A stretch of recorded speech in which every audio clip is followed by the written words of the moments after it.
Hello and welcome. It's Friday and you're tuned into the best in paranormal talk radio. Another week gone, just like that. But we saved the best for last, Tim. Yes, we did. Well, at least that's the promise.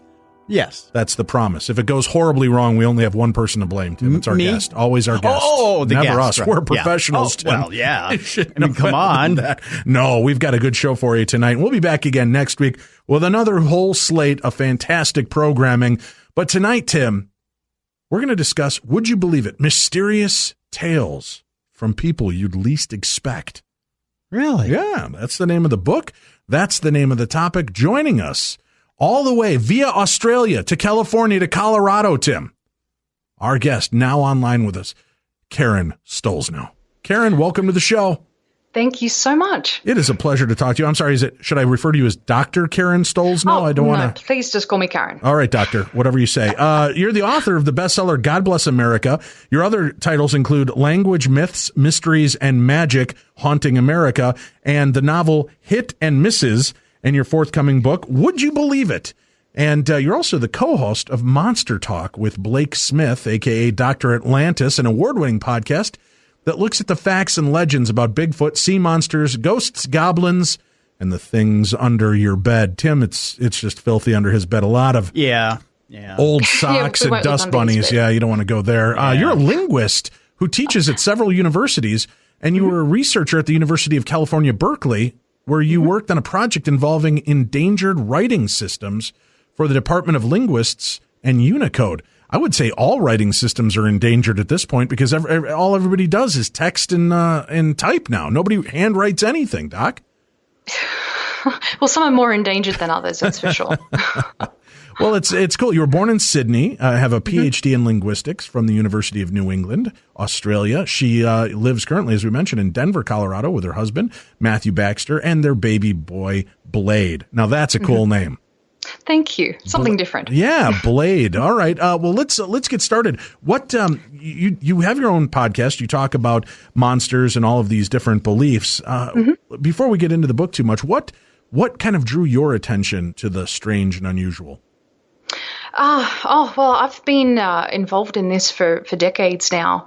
I did some work experience a long time ago with an organization called the Australian Skeptics, and they enlisted me to become a kind of Matahari, I guess, to go undercover with a number of different alternative practitioners and to investigate their practices and to go in and see them and see if they would diagnose me as suffering from any particular condition. So that really got me started in doing investigations and research into science, pseudoscience, the paranormal. So I've continued doing that for quite some time now. Are you interested or fascinated by any one topic in particular, or do you just love the whole genre in itself? I do love the whole genre, but I think I have a particular penchant for ghosts and for psychics. I think those are my particular interests. Karen, can you just come to my house and read to me every night as I go to bed? Sure, if you just want to tune into Monster Talk. I'll do it. I'm going to now. Talk to you every night. I'll take that. Boy, what a calming, soothing word. And penchant, Tim, we always rip that word up. She just made it sound like a $20 word in Jeopardy. I like it. Right? Thank you. Very fancy. Let's talk a little bit about that. When you're looking at the idea of cryptids and creatures that still may evade us, do you put any real stock in that? Do you think that it's possible in 21st century, 2017, that there are still bipedal creatures that walk among us that we have no idea about or have no way of seeing or capturing on film? Oh, I thought you were going to ask me that question a little differently. I thought you were going to ask if new species and new creatures could be discovered. That sort of thing happens all the time. Right. Every year there are so many different creatures that are discovered by science that were hitherto unknown. So there is a possibility that there could be creatures out there that we're not aware of. That's exactly what happens. But as for a bipedal creature, it seems very unlikely, although there are many, many people who've had sightings who believe that they have encountered Bigfoot or some other similar ape man creature. So it is compelling stuff to hear about these people's sightings. And so we look at that and a lot more on Monster Talk, not only Bigfoot. There are plenty of other sea monsters, ghosts, out there. goblins, all the fun stuff we mentioned earlier. But, yeah. Bigfoot really is kind of a fascination for people. The idea that this mysterious creature could still walk among us and live in our world, coexist with us, and really kind of not interfere. I think that's part of the fascination. If they can do this, are they cloaking, or are they just that good at local camouflage? They know how to get in and out of these areas. Yeah, well, there are lots of different theories about Bigfoot, that perhaps Bigfoot lives on some different kind of dimension, and the psychic Bigfoot theories. And lots of different stories and claims out there. But I think because if Bigfoot did exist, then these creatures would be very similar to humans. So I think that's why we have a particular fascination with them. They'd be so much like us. I want to know your perspective on this. Do you stand on the side of believing, or are you firmly planted in the skeptical realm where you just don't believe this exists, but you're more fascinated by the legend and lore? Well, I think that there is... I want to keep an open mind. I don't want to be a cynic. I am fascinated by people's stories. I'd like for a lot of these claims to be true. So rather than call myself a skeptic, even though I've certainly been positioned that way for a couple of decades now, I just like to call myself open-minded and say I'm interested in all of these claims and phenomena, and just open-minded to evidence, looking for evidence. Just trying to not be cynical about things. Well, I think that's the important term. I think a lot of people mistake skeptic for cynic. Yes, I think a lot of people equate skeptic and cynic as the same thing. And unfortunately, there are a lot of skeptics who are cynical. Very cynical, right. And there's just nothing that will open them up to this possibility in their mindset. I think they're almost as dangerous as the true believers who believe everything.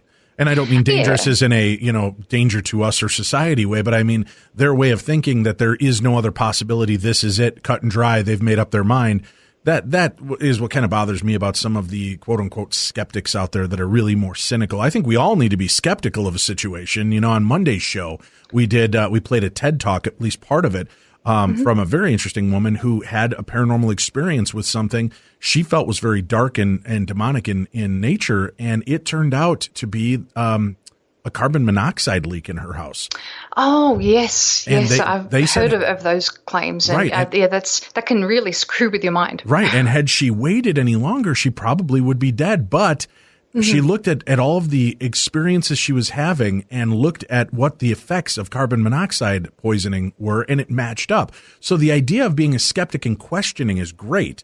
But it's anybody saying either way definitively this exists, I think, is where we start running into problems.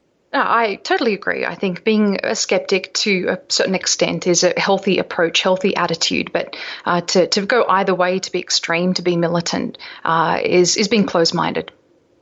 All right, let me ask you about this. I know we mentioned goblins, and I don't know if you just threw that in the press release as part of the topic, but we've talked on our show about things like the fairy folk and leprechauns and brownies and elementals, but especially around the Halloween season, people talk about ghouls and goblins. What exactly is a goblin? What is the definition of a goblin, and what are some of the stories surrounding it?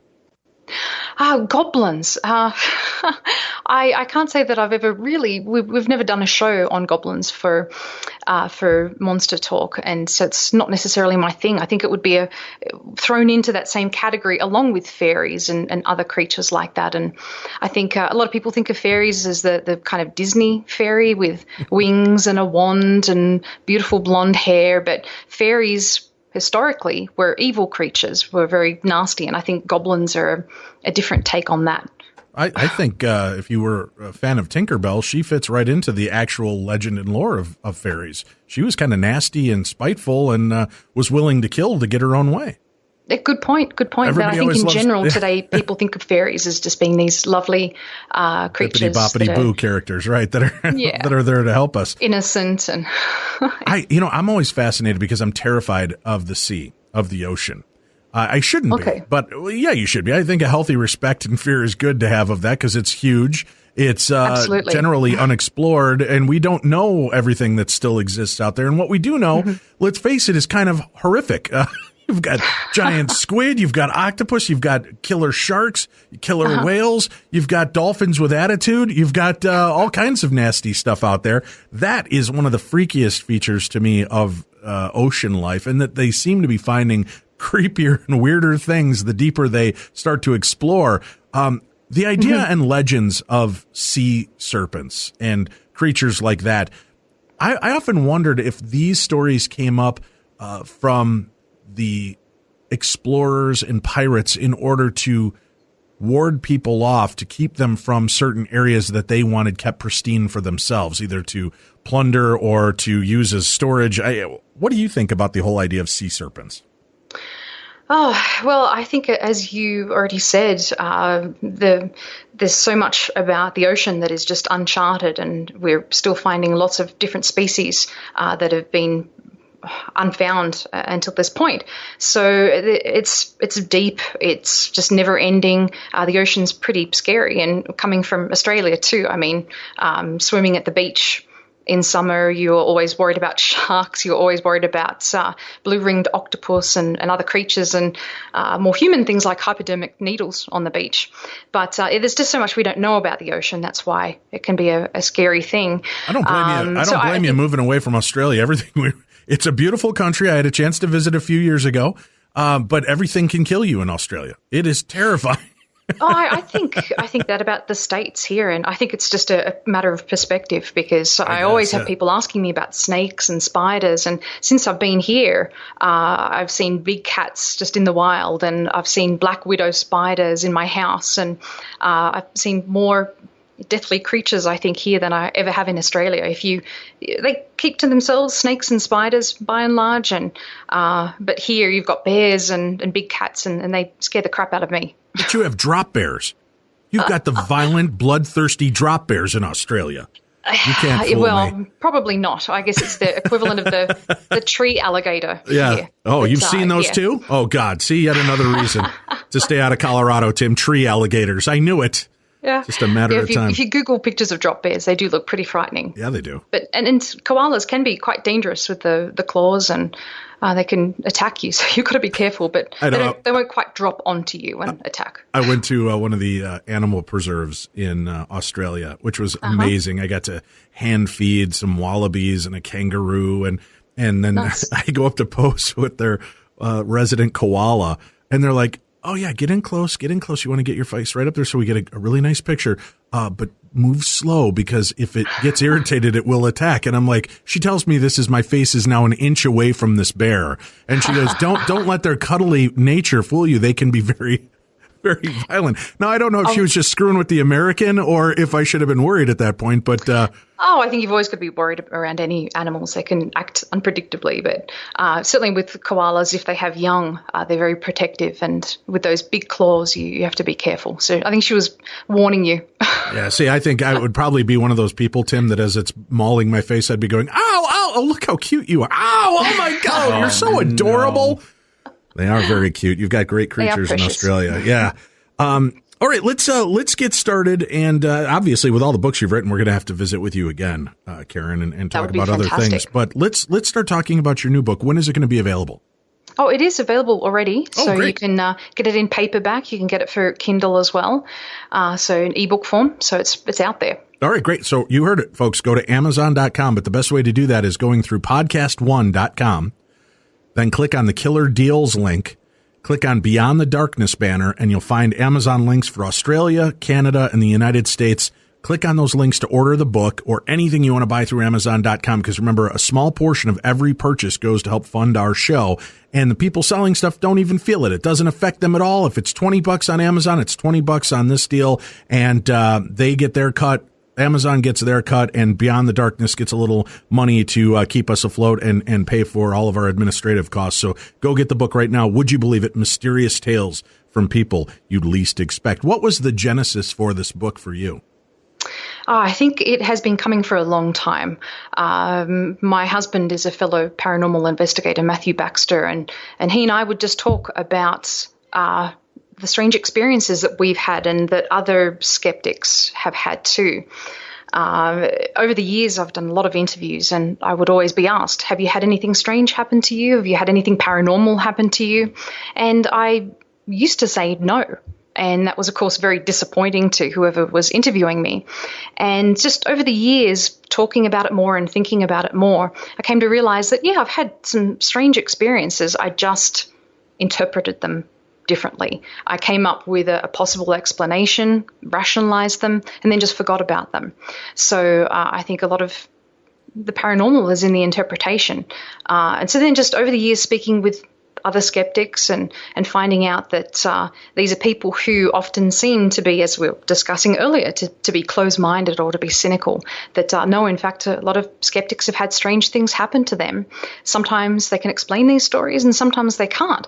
So I just started getting in contact with friends of mine. This is really was a fun book to do. I edited this volume, and it's just a collection of stories from friends of mine who are scientists, they're magicians, they're fellow authors, they're skeptics, and they have told me about their experiences, and I have shared them in this book, and it's just a really fun book to put together. Lots of stories about everything from UFOs to ghosts, superstitions and coincidences and alien abduction, Bigfoot encounters. It really covers a gamut of paranormal claims. Well, let's start off with your own. What experiences did you have that to the outside world would appear to be mysterious and in the paranormal realm? Well, a number of them, and the more I think about it, the more that come to me. But when I was a teenager, one night I was visiting a friend of mine who was in a hospital in Sydney. And as I was leaving the hospital, I decided, instead of just walking straight to my car, I've decided to take a walk through this local cemetery. It's called Gore Hill Cemetery. So I'm not sure if you had the chance to go and visit it when you were there, but it's a very famous cemetery because it is just so large. About 14,000 people have been buried there. But now there aren't any more burials. It's just closed, but it's surrounded by freeways and high-rise buildings. But it's just a very creepy cemetery because it's completely overgrown, and there's fungus on the tombstones. It looks like it's blood. It's just everything is overgrown, very, very creepy. So I'm walking through there, and it's nighttime, and I trip over at some point because all of the paths have roots growing through them. So I trip over and I look up, and I was absolutely positive that I saw a glowing white angel, and that she was pointing at me, and that she was staring at. So she was pointing at the skies, and she was staring at me, and she had this menacing expression. So it really scared the crap out of me, and it made me immediately think, this is a bad omen. Maybe something bad is going to happen to my friend in hospital, or maybe this is some kind of warning for me that something's about to happen to me. And as I say in the book, my night vision has never been terribly good. So I kind of closed my eyes, rubbed them, and looked back again, and all I saw was a statue. And it was a marble statue of an angel, but the strange thing is she wasn't looking at me. She was looking kind of downcast, and her finger wasn't pointing to the sky. She had her hands clasped in prayer. So it just seemed to me, with the way the street lights were, that possibly this was an optical illusion. That's the way that I rationalized it anyway. But I was pretty convinced initially that I'd seen an angel, had some kind of angel visitation. So that's just one of several other things that have happened to me. What brings you comfort more, Karen, that you might have had an angelic encounter, or that you most likely did not have an angelic encounter. Well, I think the idea that I've had a paranormal experience kind of tickles my fancy, makes me think, hey, I'm like a lot of other people that I've had this weird experience. But on the other hand, it is nice and comforting to me to be able to come up with some kind of explanation for it, that a natural explanation. So you've got those two possibilities, a supernatural explanation or a natural explanation. All right, so that was one of the moments you had. Now, your friend that was in hospital, did anything happen? No, nothing happened to him. He got out pretty quickly, and so it wasn't a bad omen. It wasn't a sign of any kind, seemingly. So yeah, everything was fine in the end. But at the time, and I wasn't on drugs, I wasn't drinking or anything like that, but I, to this day, still swear that I saw this glowing white angel initially. All right, give me another one of your possible paranormal experiences. Okay, well, another one is my actual story in the book, and so it's kind of secondhand. It's my grandmother's story, not mine.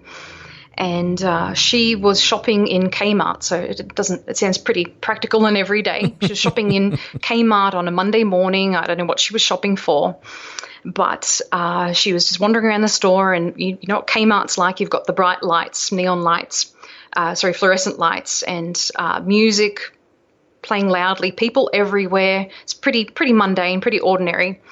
And then all of a sudden, it seemed like the lights dimmed and the people disappeared and the music stopped. And then she could hear a woman's voice singing. And she recognized the song. It was an Irish song that I don't expect you guys to necessarily know, called The Rose of Tralee. So it's an old Irish folk song. And her father used to sing that to her when she was a little girl. So she immediately thought of her father. And then suddenly he appeared in Kmart, of all places. But this was completely impossible because he'd been buried the week before. So this really scared her. And at the same time, he looked a lot younger. He looked a lot healthier. And he just said, "Don't worry, Ruby, I'm fine." And then he just disappeared. Then the lights came back on in the Kmart and the music was playing again and people were in there and it just seemed like everything went back to normal. And then, of course, over the loudspeaker, you heard the famous, "Attention, Kmart shoppers. In aisle 14, we have paranormal experiences. Please make your way to aisle 14.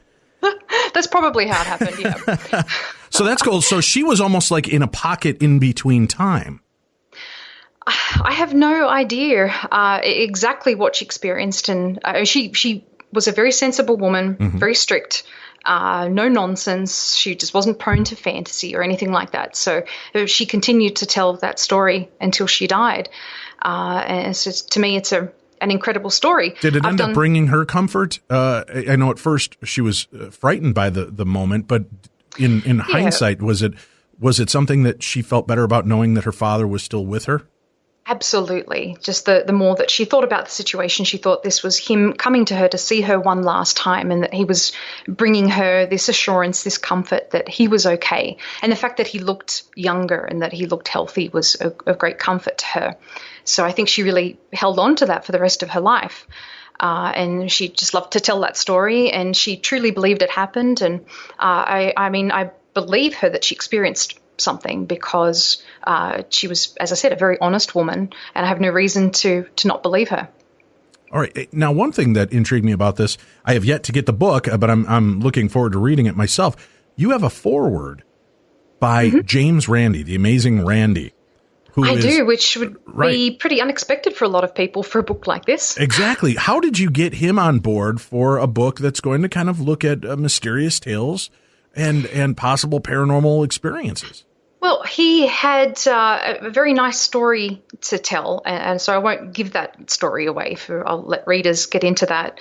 But it had a nice moral to it that we should really be open-minded, that we should refrain from being skeptical, or from being too skeptical, hyper-skeptical is how he calls it. And we should not be cynical either. And so I know a lot of people listening to the show will think, oh, James Randi is Mr. Cynic, right. But it was very, very nice to have him participate in this, and to show that he's trying to be open-minded.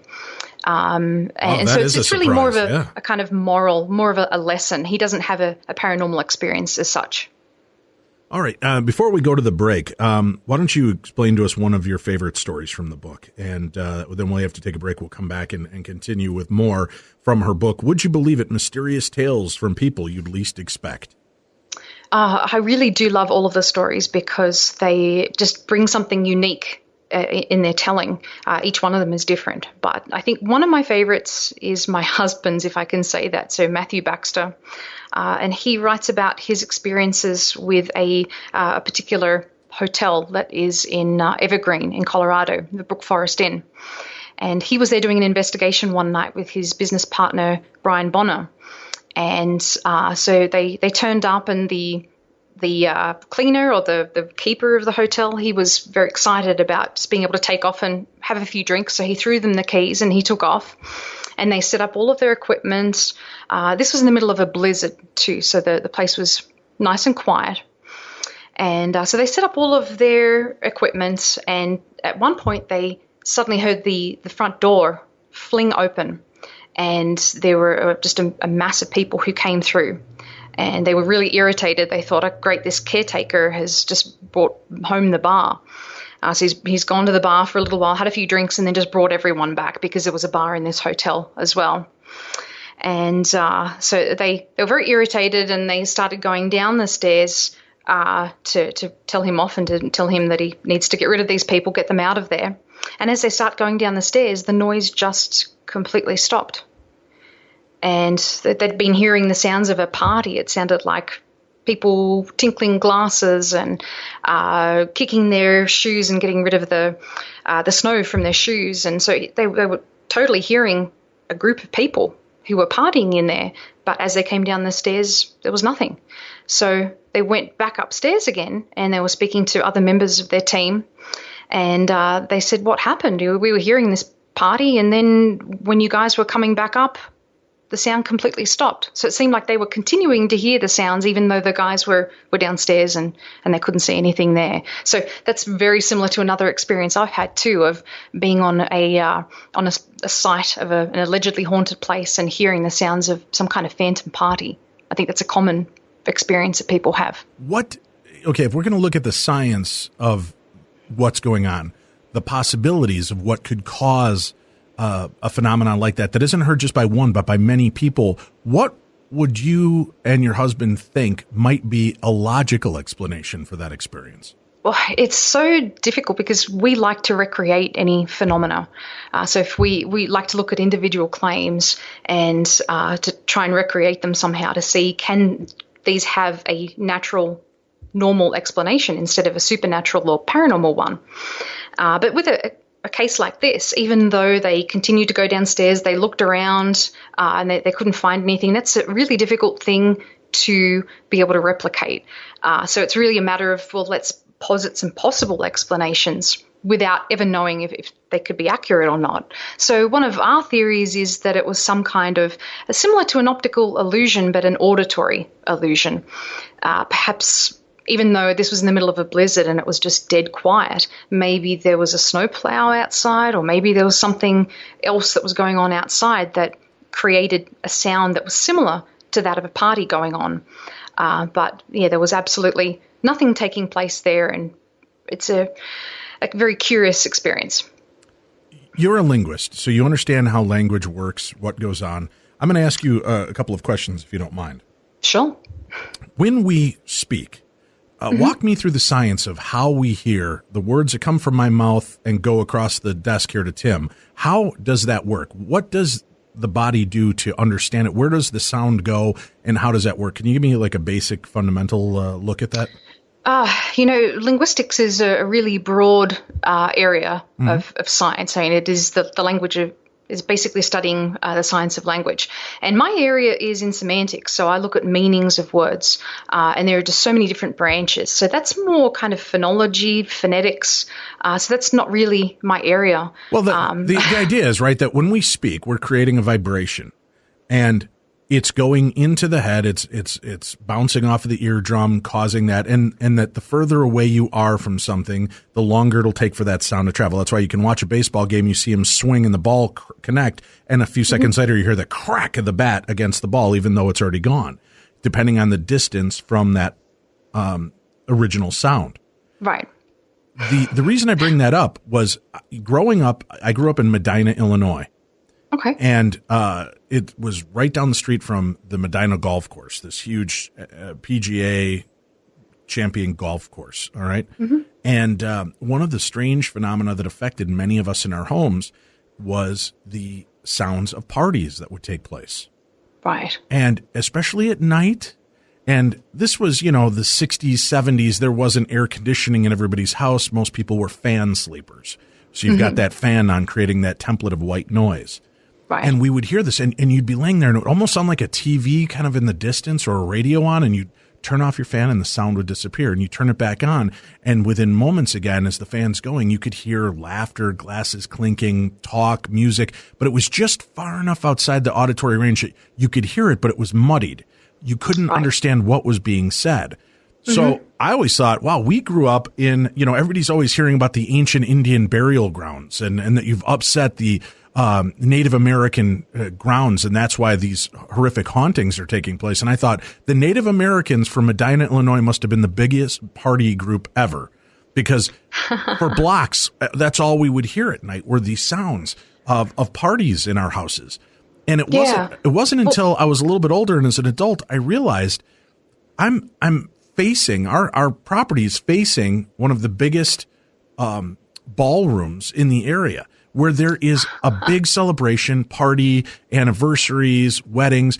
And I think what might have been going on, looking at it from a skeptical viewpoint, is that sound continues. But the further away you are from it, it gets loopier and it's harder to hear. But when you have the template, the white noise of the fan, that sound is coming and kind of striking the back of your fan, and the from the fan is kind of giving it an audible template to be replayed, but just not focused enough to give you concise sounds. And right. That made more sense to me than anything than we just had party ghosts that lived in all of our houses and would rage parties in our basements. I think it had much more. Even though that's a fun idea. I think that there's much more to the idea that, especially when it's fan related, or you've got white noise on in the background which is the only way I can sleep as an adult. I often wonder if we're creating that false eardrum with the back of our fan, picking up sounds and then rebroadcasting it kind of in that white noise template to us.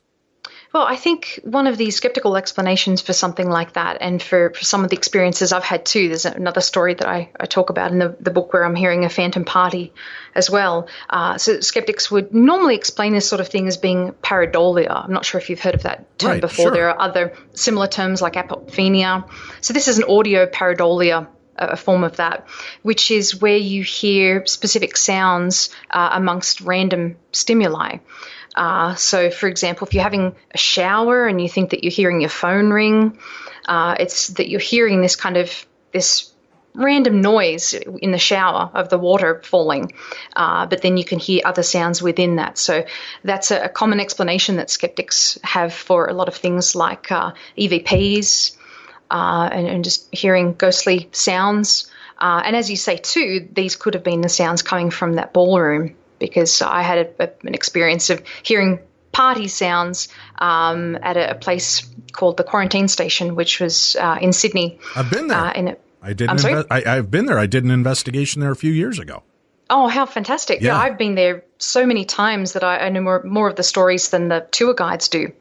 And so I was there with a group of friends, and we were outside this room where historically a lot of parties had taken place, and we heard the sounds of a party. We could hear a woman laughing, and we could hear champagne glasses tinkling, and just people chatting. And so we thought, oh, there's a party in here. So we were just kids at the time, and we decided to open the door and peer in, see what was going on.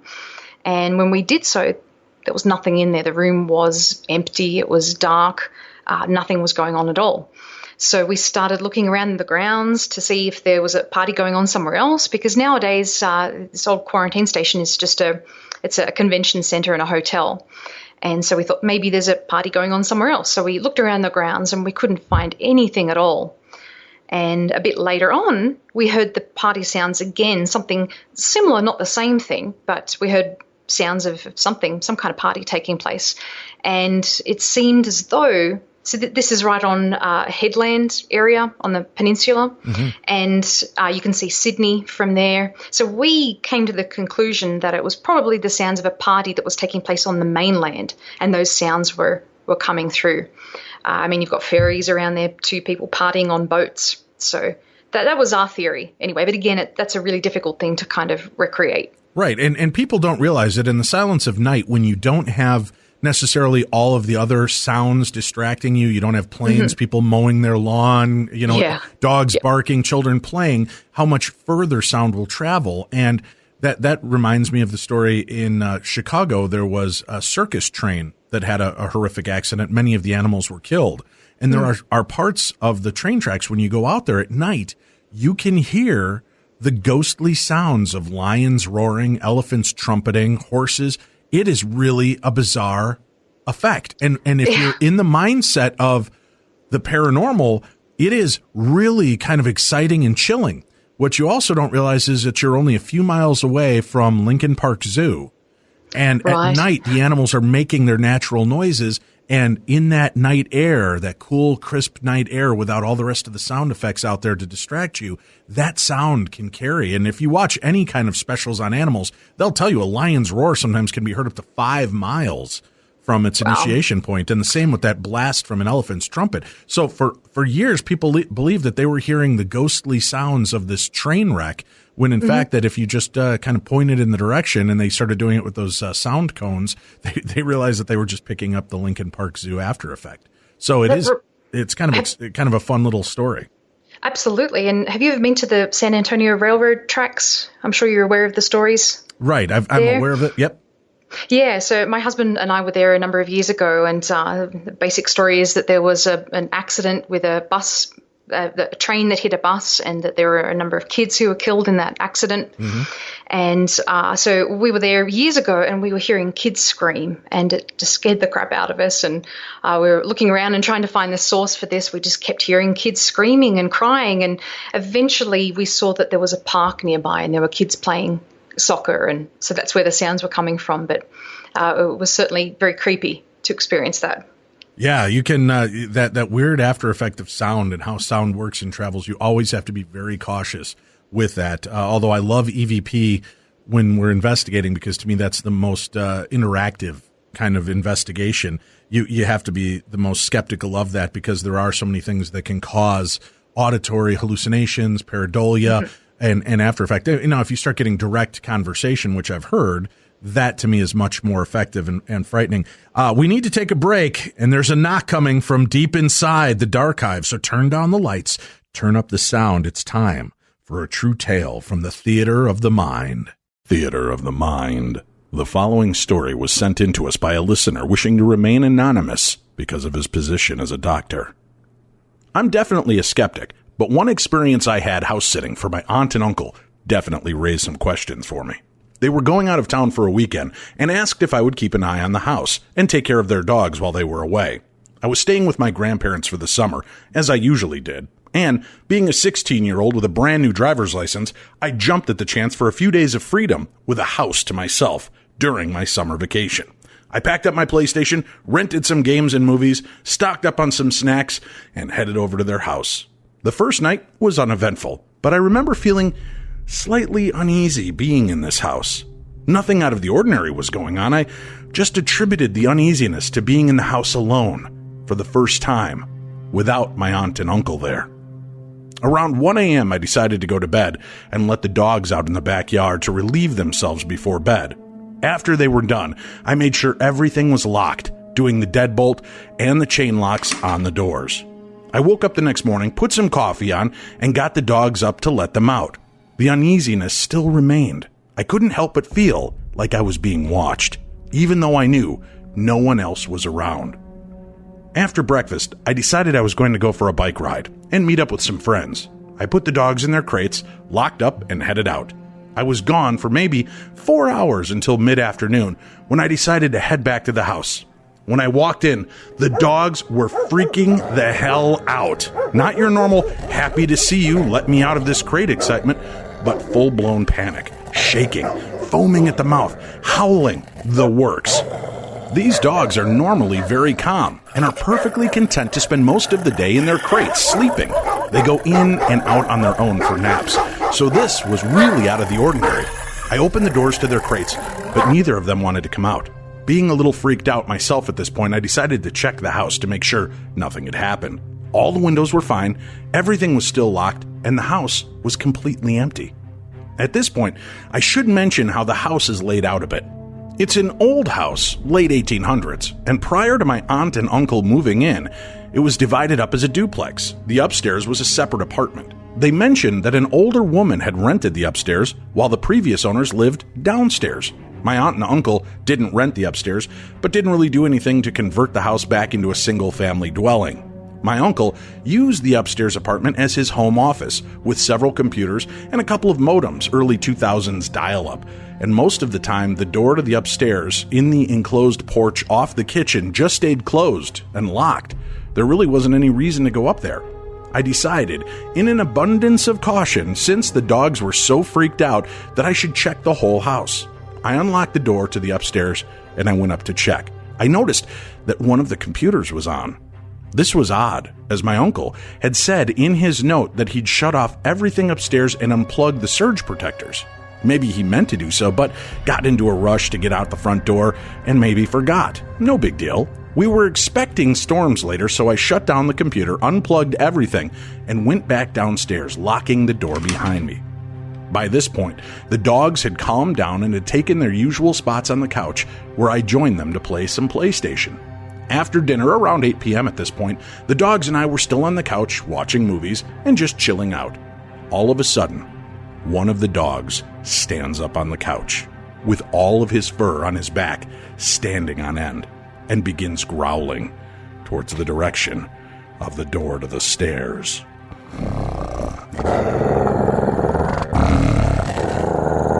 He continued this for the next 15 minutes, and nothing I did would distract him from whatever he was sensing. He eventually calmed down and laid down beside me again. A few hours later, around 11 p.m., he started again, and the other dog joined in this time too. That's when I began to hear creaking coming from upstairs, like someone stepping on a loose floorboard. It didn't sound like footsteps, just like someone rocking back and forth on the loose board. Properly freaked out now, I went to investigate. This time, I noticed that the door to the upstairs was now unlocked. I had locked it when I went up there earlier. Oh, shit. Someone might be in the house.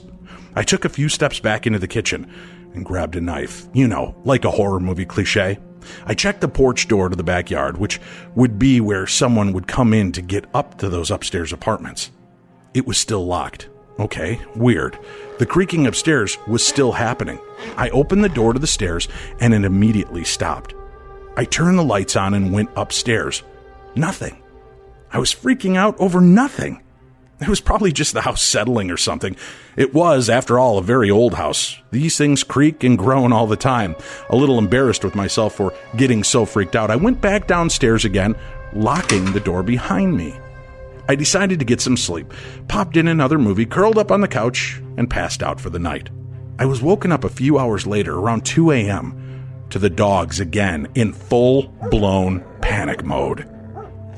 This time, I could hear the creaking again, and then something else happened. I heard a dial tone. I heard a modem upstairs dial some numbers. I heard it try to connect. What the frig?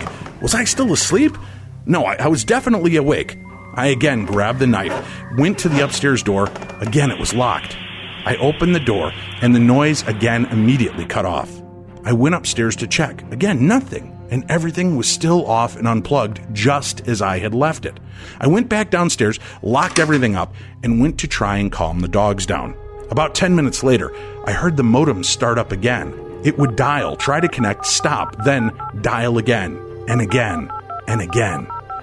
The creaking was back too, and this time it did sound like someone was walking around up there, even though I knew I was alone. and had checked every conceivable place in the house for an intruder to hide. I put up with this for another half hour or so, and it didn't let up. The dogs wouldn't calm down either. Eventually, I had enough. I grabbed the dogs, loaded them in my car, locked up, and got the hell out of there. I went back to my grandparents' place and stayed there for the rest of the night with the dogs. The next morning, my grandparents were surprised to see me there and asked what had happened. I relayed the previous night's events to them, feeling like a crazy person for what I had experienced. Strangely, they didn't seem surprised at all. Then, they told me that this wasn't the first time something strange had happened there, and that my aunt and uncle had all kinds of stories about the place. For example, my little cousin frequently woke up screaming that a shadow man was looking at him in his bed, or my uncle going upstairs to work on his computers one day and discovering the gas stove turned on, but unlit, leaking gas into the house, and all kinds of things misplaced or doors left open and unlocked. I still don't think I believe in the paranormal and consider myself an agnostic atheist, but I still can't find a reasonable explanation for what I experienced that weekend. It was all too weird.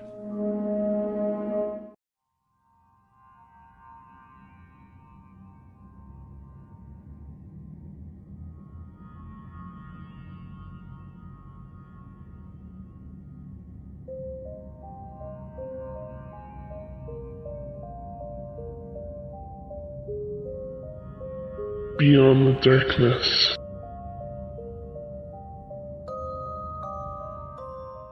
And we're back here on Beyond the Darkness, your home for the best in paranormal talk radio, 5 nights a week, Monday through Friday. You can tune in here at podcast1.com and check out all of the great topics. If you missed any of them this week, we had, of course, Monday, we started off with supernatural news, and we had so much to cover, we didn't even get to Parashare. Yeah, I know. I feel bad about that, too. Well, next Monday, we'll do just a couple supernatural news bits, and then we'll try to fill it up with some of the Parashare. No need to feel bad. I thought it was fun. We did some movie reviews, talked about Paisley Park and some of the supernatural news that took place. But we'll do that on Monday. We'll do a smaller segment of supernatural news and more for you in Parashare. Tuesday, though, we had the Beast of Boggy Creek, the search for Southern Sasquatch, y'all. Yeah. Whoop, y'all. Whoop, y'all. Wednesday, the Great Pyramid Hoax. Thursday, we had from Ghost Brothers, we had Daylin was with us, Daylin Spratt. And again, that begins airing again tonight. That's the new season kicking off. So you make sure you want to check that out. And again, today, Friday, with our guest talking about her book, Would You Believe It? Mysterious Tales from People You'd Least Expect. Speaking of mysterious tales, Tim. Yeah. I saw your bucket come rolling in today. Okay. And it's looking rough, my friend. I'm not going to lie to you. I think we're getting very close to putting a bullet in it and burying old Yeller out in the backyard. Your truck is on its last legs. Yeah. There's no need to have fear anymore, Tim. That's what I understand. You don't have to be afraid of making that next purchase. Well, I tell you, Dave, I have actually downloaded the TrueCar app onto my iPhone. Have you? I have. Okay. And are you finding what I'm finding? It's much easier to negotiate and, I don't mean prices, but I mean just to negotiate through this, this horrific web of trying to understand cars. You're much more car adept than I am. I couldn't, I know where to put the gas, I know where to put the keys, and that's about the extent of it, My expertise was always in the backseat, if you know what I mean. But the rest of the car is just completely off limits to me. I don't have a clue, and buying cars has always been a nightmare for me. If I don't have you or my dad or my oldest son with, I always end up buying some junk bucket that dies on me in 6 months. No, the nice thing about TrueCar is it's got so much information there. You can compare against other, vehicles and other makes and truly get the price that you're looking for. You look at, I'll give you an example. Okay. I like SUVs. Mm-hmm. All right. And my current SUV is a Ford Explorer. I tend to be partial towards Explorers. So I've been looking at Explorers on TrueCar. And you can really get rooked on a used Explorer. And I've been looking at used. Obviously, I'm not in the market for a new Explorer, but I'm in the market for a used Explorer. And if you're looking at older models, you can get a decent Explorer for a decent price, or you can really get raked over the coals and pay too much. And with TrueCar, I'm looking through the app and I'm seeing that, amongst all the TrueCar approved dealers, you're really getting a good price and you're really getting detailed information behind each vehicle. Right. And the actual price people are paying for these vehicles, not the pumped up prices that you're going to see online and other locations. And what's great is their stats. They have 3 million cars that have already been sold. They have over 13,000 dealers to work with and over 700,000 pre-owned vehicles. So if you're like Tim and I, you're on a budget, you're looking for a way to find a good, reliable car, something that's going to last. I got my son's going to be 15. He's going to start in... Oh, God, Tim, I would rather face a room full of demons and poltergeist than to worry about another kid becoming a driver. And I've got one knocking on the door this year, and he wants to start looking at cars. 700,000 pre-owned vehicles. And this is the best part to me. The average savings on these, over $3,000 off of the manufacturer's suggested retail price. Yeah. That's what you're able to find. So you can check out True Car for yourself. So whether you're looking to buy a new or used car, True Car gets you real pricing on actual inventory. And this isn't pricing offered by True Car, but pricing from an actual dealer. Right. And not just any dealer, but a True Car certified dealer. So it's very the way they do it. It's this kind of carefully curated network of dealers committed to full transparency. We hear that bandied about a lot in the news, right? But in this case, you don't have to worry. You're getting real transparency when it comes to this and offering you a competitive market price. So using TrueCar, you can find the car you want, which you're looking for. Yep. You're going to be able to find and show what other people in your area paid for that same car you're looking for. And make sure that the price is fair, right? Because you and I have both been rooked. We found out, I got a really good deal on my Ford Explorer, which is just a year older than or a year younger than yours, I should say. Yep. And I saved thousands of dollars off of what you paid for it. You know what? I bought mine from a private dealer, and it was probably the worst mistake I ever made.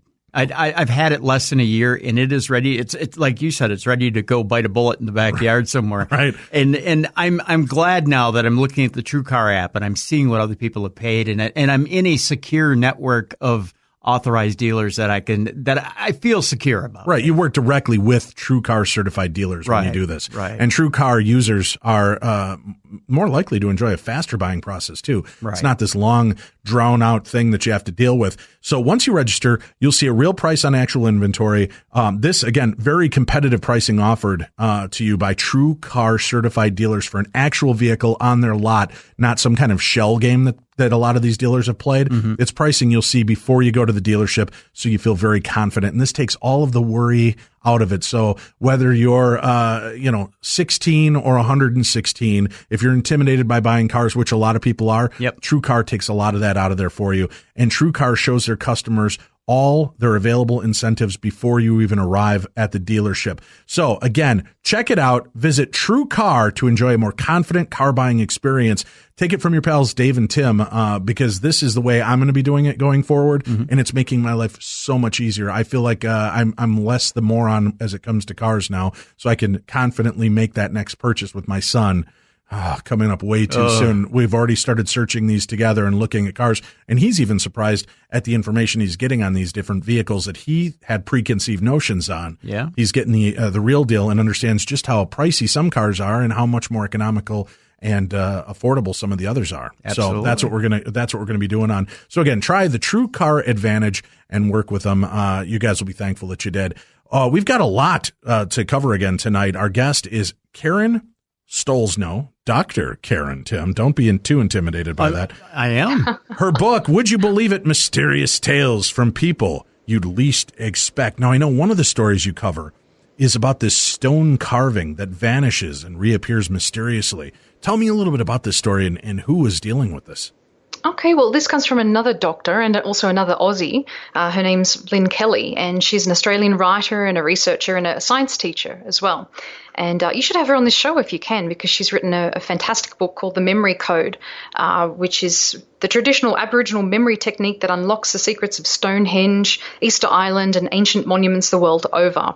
So she has a very interesting theory about how the ancients would, the memory aids that they would use to record their history. And so she came to the States back in about 2009. She wanted to do some research into this theory. And she went to New Mexico, and apparently there's a park there called the Petroglyph National Monument. And they've got, so it's on the outskirts of Albuquerque, and they have thousands of images which are carved onto the soft volcanic rock there. And so they were carved by ancestral people and early Spanish settlers. So she was really keen to see these petroglyphs and to see if they matched this pattern that she expected that they would for her theory. So she went to this place and she spoke with the park ranger there, who said that she needed to watch out for rattlesnakes, which is obvious good advice there. But always good advice. Watch out for rattlesnakes. Watch out for rattlesnakes, yeah. But she also explained that some of the petroglyphs will only appear if you want to see them. So she thought, being a skeptic, she kind of poo-pooed it a bit and thought that's silly, but there must be some kind of rational explanation for it. So she just nodded politely and then went to check out these petroglyphs. And so she went to one of the ones which was famous for apparently disappearing. And she said she looked at this particular rock and there was absolutely no spiral there. There was nothing at all. So she took lots of photographs from different angles and just couldn't see anything at all. So then she started just wandering around the park and looking at other things. And it was about maybe half an hour later that she came back and she went to that same petroglyph and there was a spiral. So there was absolutely nothing there before. And the second time that she came around, it was there, that it was really clear. And she took some photographs of it and just tried to take shots from different angles to see if she could kind of mimic the spirals disappearing. And she just couldn't. And to this day, she has no explanation for that experience. That is really cool. It's really weird. Wow. So if you go there, that's kind of an interesting aspect of this whole phenomena, right? If you go in kind of with a preconceived notion or wanting to see things, isn't that kind of the whole idea of the paranormal? They say the more you're open to it, the more you'll experience it. So maybe some of this stuff is going on, like Bigfoot, like other beings like this. Maybe they're there all the time, but we've kind of shielded ourselves from it. And again, I'm going off on the paranormal end of it here as opposed to the skeptical aspect, but it does make you wonder if you start to open your eyes to this and you take the blue pill, will you start seeing the world around you more? Yeah, I think it is a lot about perception and the way that you interpret the experiences that happen to you. And but it's interesting to me that she's a skeptic and she didn't expect to see anything, and she had that experience. All right, very cool. Now, we have a mutual friend, Aidan Sinclair, who is an illusionist, paranormal illusionist, and magician, works out at the Stanley Hotel. And you said he has a few stories in the book to share as well. Can you tell us a little bit about that? Yeah, well, we combined two stories for his chapter. And at first he talks about Manresa Castle, which is in Port Townsend, Washington. Mm-hmm. And so he turned up really late to check in one night, and he went upstairs and just threw a couple of personal items onto the TV nightstand and crawled into bed. And then he awoke the next morning and he went and he had breakfast. But when he returned to his room, he found that the objects he'd thrown on the nightstand had been moved and they'd been very neatly lined up. So he had, I think, some coins and some kind of shirt studs, which he'd literally tossed onto this nightstand. And yet the next morning they were lined up and he hadn't had a cleaner or a maid. No one had come through and done anything. So he's taken a picture of this, and that's included in the book.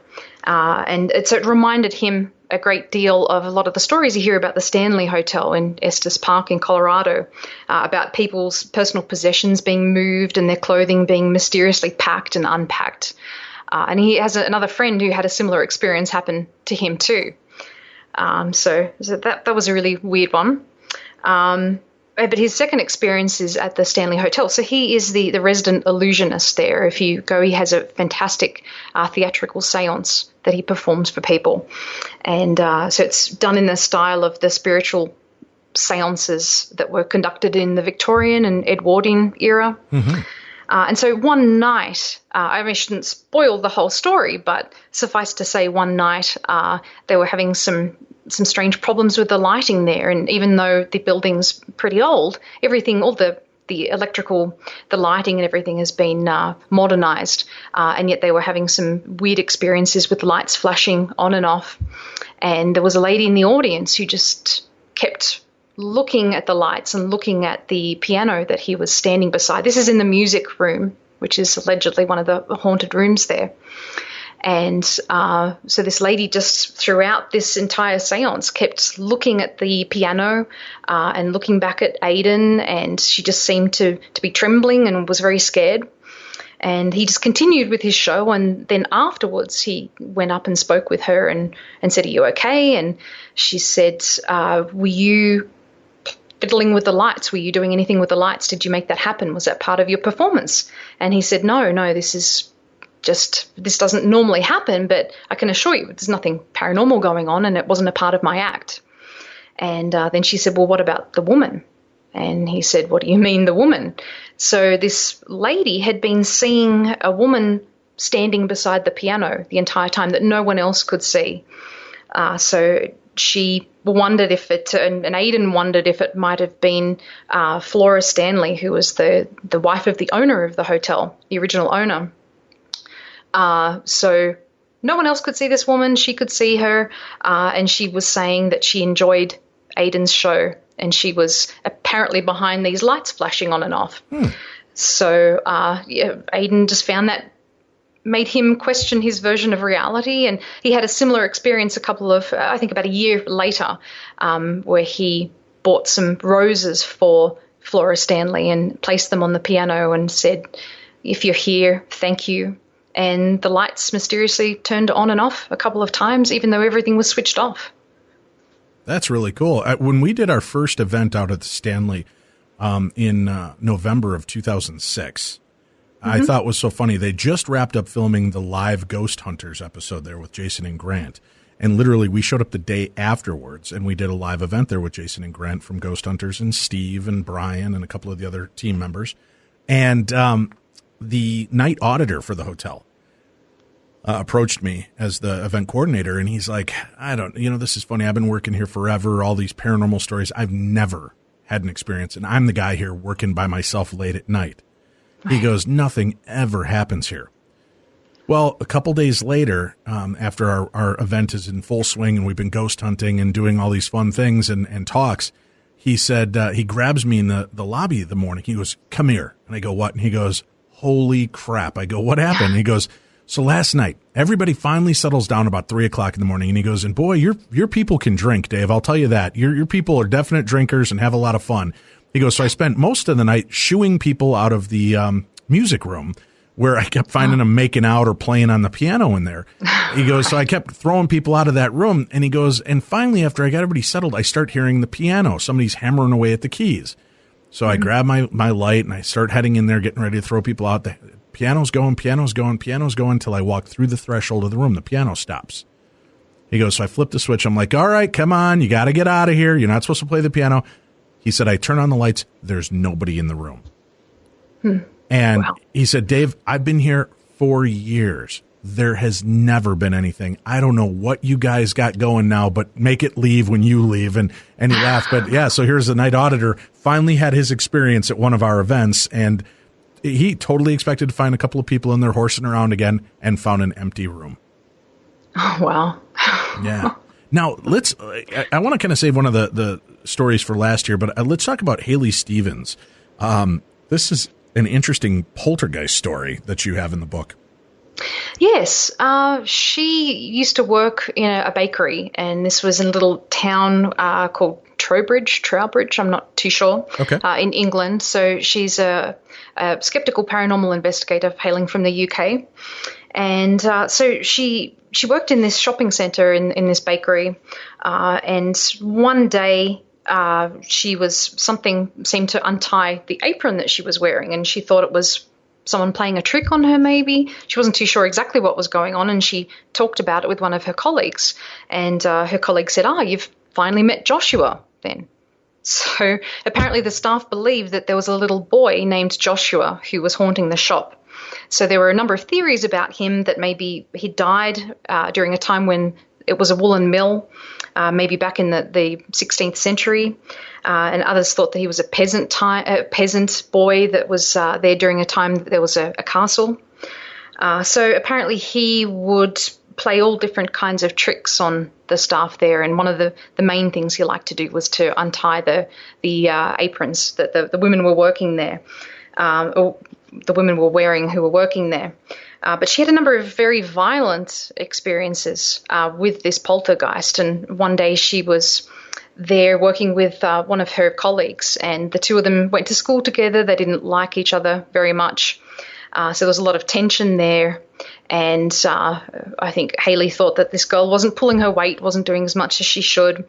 And so they were both standing close to each other and working, and a lot of hostility. And then at one point, there was this very large kind of shelf that contained knives and all kinds of baking equipment and lots of very heavy stainless steel objects and everything. This whole thing just came toppling down between the two of them, and they just very narrowly escaped getting harmed by all the knives and things that were thrown at them. So I don't know exactly how that happened, but it was kind of like a Carrie situation, she thought, in some ways, that there was a poltergeist there, and maybe because of these two young girls working together and the hostility between them, that somehow that had brought that out. So she actually did an investigation of the area a couple of years later, and they could hear a little boy's laughter. They could hear a number of things that they attributed at the time to being this Joshua character, but it seemed like he was pulling a lot of pranks and had a violent streak. Yeah, when knives start getting involved, we did a story about that at the beginning of the week, a poltergeist activity with knives being thrown. It's time to burn the house down and leave, I think. Yeah, I think she left pretty soon thereafter. All right, one of your stories you cover is from probably, in my opinion, one of the biggest cynics and skeptics on the planet, is Joe Nickell. Now, give people a little background on who Joe Nickell is. Okay. Well, Joe Nickell, I think, is probably the most famous skeptical paranormal investigator. So he's done a lot of very high-profile cases like Jack the Ripper and the Shroud of Turin. So he's written numerous books about paranormal phenomena. And I think some of those are like Secrets of the Supernatural and How to Investigate Ghosts, UFOs, Psychics. He is very, very skeptical. As you say, a lot of people would see him as being cynical. I think he has done this for so long, he comes up with a lot of theories for UFOs or for psychic abilities or ghosts. And so I think it's at a point where he feels like he can solve a lot of these claims. And people see him as being cynical. If you're a believer, he would certainly be seen as closed-minded. Right. Now, you've got not one, but a couple of stories that he's talked about for this book. And again, the book, Would You Believe It? Mysterious Tales from People You'd Least Expect. That's out and available right now. Go ahead and give us a couple of the stories that Joe was willing to share with you. Well, as I've said earlier, a lot of these stories people don't have explanations for. And Joe is one of those people that does have explanations for all of the things that happened to him. So he's seen a couple of UFOs, and I guess more in the sense of being unidentified flying objects. These are experiences that he had where initially he thought, what is this? This is a pretty strange thing that I'm seeing in the skies, either lights or just some strange craft. And eventually he figures out what's going on and he can identify those craft. So he has an experience of pareidolia too, where he thinks he sees something that he doesn't actually see. But I think the most interesting experience of his is his story about his daughter's intuition. So it was about 2003 when he learned for the first time that he had a daughter who was 36 years old, and her name's Cherie. So he had no idea that he had a daughter, and when he eventually met her and spoke with her and talked with her about, well, how did she find out that she had a different father? She said that it was a sense of intuition that she had. That's how she explained it. So she saw that there were a number of clues and things that made her think that her father wasn't actually her father. She had a brother who was adopted, so that for her raised the question of her own parentage. And she also held a resemblance to her mother, but she didn't think that she looked like her father at all, as she knew him at the time. So she had all of these little things, this kind of gut instinct and a feeling that she had a different father. So she ended up talking with her mother about that and found out that her mother had a high school sweetheart or a college sweetheart, which turned out to be Joe Nickel, and that she broke up with him and had met someone else, and the two of them got married. And so she believed she got pregnant soon thereafter, but what she didn't know was that she was pregnant already when she got married. And so Joe Nickel's the father.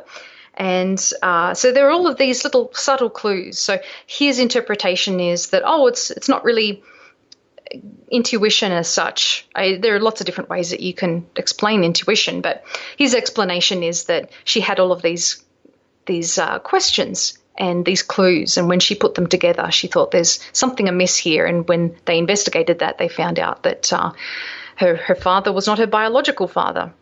So, yeah, I think that's his most interesting story. But certainly, he comes up with explanations for everything that happened to him, whereas other authors, of course, don't know what happened to them. But yeah, Joe is a great guy, and he's been doing this for a long time. And I think this is all about perspectives and giving explanations, possible explanations.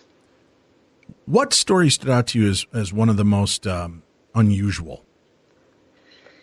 I know that's always like asking a parent which one is your favorite kid, but is there one story that just really kind of jumped out at you as either really freaky and off-putting, or just really strange and unusual, unlike anything else you'd reported on? Well, I don't know if you know, again, I think they're all great stories of ghosts. There's a ghostly cat and a ghostly music hall. Another one, actually, we've got a second one by a story by George Schwab, the musician. So I think some of the stranger stories are about things like time stopping or past lives. So time travel, that sort of thing. So there's a magician by the name of Brian Brushwood. I'm not sure if you're familiar with him. No, I'm not. And he travels the kind of college circuit and does shows for college kids. He's a great guy, and he had a very strange experience when he was a kid. He had this feeling that he was having a past life. He was basically standing in this field, and everyone around him was dressed in sort of period clothing, and there was some kind of family gathering taking place. And so he's just a part of this scene, and then suddenly he's dragged out of this scene, and he's standing in his mother's bedroom, and he's looking at a painting on the wall of the scene that he'd just been a part of. So he wonders if this was some kind of experience where he had imagined himself in that painting. And of course, an alternative explanation is that he had a past life, but he leans more to the skeptical side of things, and that this was just a kind of waking hallucination in a sense. I think that's an interesting story. Yeah, definitely. Are you collecting more stories to continue, or what's your next project that you're going to go ahead with? Working on lots of things. One's a book about language and discrimination, which is more linguistics than the paranormal. But I'd like to collect more of these stories. I think there could easily be a sequel. I approached a lot of skeptics, and some people did not want to be seen as a believer, I guess. They didn't want to be seen telling their stories. I've got a few anonymous authors in the book, but there were plenty of other people who said, I'm not credulous. I've not had anything happen to me. But again, I think it is in the way that you interpret these experiences. But I certainly know plenty of other people who could contribute stories to a sequel to this book. I think it'd be interesting to do maybe a version about religious experiences that people have had. There's a kind of separate volume to this. But sure. Yeah, working on lots of different projects at the moment, and not all concerned with the paranormal. If people are interested in reaching out to you to share their stories for a possible follow-up book, is there a good way to do that, Karen? Well, people can find me on Twitter, and they can find me on Facebook, or I've got a website too, which is just karenstollznow.com. I've got a contact form on there if you want to get in touch. I'd love to hear from people, and I love hearing about people's personal experiences. So not only that of scientists and skeptics, but just everyone. We do have the link up on our website and on our podcast. So if you're looking on the podcast, you can find links directly to her. It's KarenStollznow.com. That's the best way to catch her, or just check out darknessradio.com and check our guests tab. We'll have that updated, and you'll be able to find links to our guests and all the ways that you can keep in touch with them, follow their projects, and see what else is going on. Karen, thank you so much for stopping by, and we wish you a lot of success with the new book. Thank you so much. I really love being on the show. Big fan. It's been a pleasure. And again, when can people tune into Monster Talk? Well, we don't have a regular schedule, unfortunately, but we try to put out as many shows as we can. So if you just check out Monster Talk through the Skeptics Society, and you can check out all of our archives are available too. We've done over 100 shows. Oh, great. So through the Skeptics Society, look for Monster Talk with our guest Karen and Blake Smith, a.k.a. Dr. Atlantis, and you'll be able to hear fascinating facts and legends about Bigfoot, sea monsters, ghosts, goblins, and things under your bed. For Tim Dennis, I'm Dave Schrader. I want to thank everybody for tuning in and being a part of the show. And tonight, check out our buddies over at Coast to Coast AM, the best in overnight talk radio. Here's a cool mystery that's going to be taking place. Richard Sirrett is hosting Hemingway's Secret Espionage with Nicholas Reynolds as his guest. Historian at the CIA Museum and former Marine Colonel Nicholas Reynolds began to discover some tantalizing clues that suggested Ernest Hemingway's involvement in World War II era intelligence work was much more complex than previously understood. So he'll be joining our pal Richard Sirrett, filling in for George Norrie tonight on Coast to Coast AM to share his research, which reveals the secret side of Hemingway's life. You can find more information about that show and all the upcoming guests on Coast to Coast AM. And make sure you stop by again. I'll be hosting Saturday the 25th on Coast to Coast AM. I just did this last Saturday. You can find all the archives, all the information, everything you possibly need on coasttocoastam.com. Become a Coast Insider, sign up, and for 15 cents a day, you'll get access to over 5 years of past archives, live chats with the hosts, and some of the most fascinating guests. Plus, you get some exclusive online content, so check that out at coasttocoastam.com.